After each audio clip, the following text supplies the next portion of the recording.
Yes, so first of all, remember the government holds 29.5% stake in Hindustan Zinc. It is not the major shareholder. Vedanta is the major shareholder in Hindustan Zinc. So government's residual stake, we know that it was in arbitration since 2009. So that is why when we had broken the story to you that Vedanta will withdraw the litigation and after that the cabinet approval will be sought. So after the cabinet has given its approval, now what the sources are telling us that DIPAM wants to fast track this residual stake sale in Hindustan Zinc. Also what the sources are confirming to us that they will be doing it via the OFS route, and within a month the transaction advisors for the same will be appointed.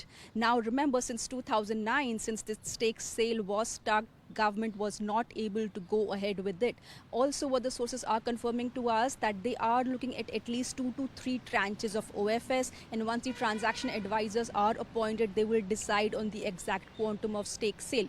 Also, we do know that the SEBI, it allows non-promoter shareholders to come out with the OFS if they hold more than 10% stake in any company. That is the case right now over here.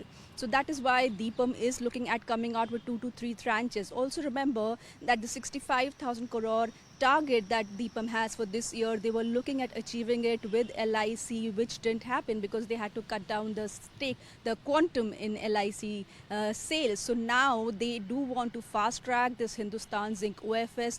From this entire 29.5% stake, the government will get approximately rupees 40,000 crore. But what they decide to sell in the first tranche, they will be getting obviously much lesser, but at least it will add to that 65,000 crore target that is still far away, because LIC couldn't meet that. So now what the big takeaway at this time is that Finance Ministry wants to fast track this Hindustan Zinc OFS, because after the cabinet approval has come, after Vedanta has withdrew the litigation, so they will be looking at an OFS very soon after the transaction advisors are appointed.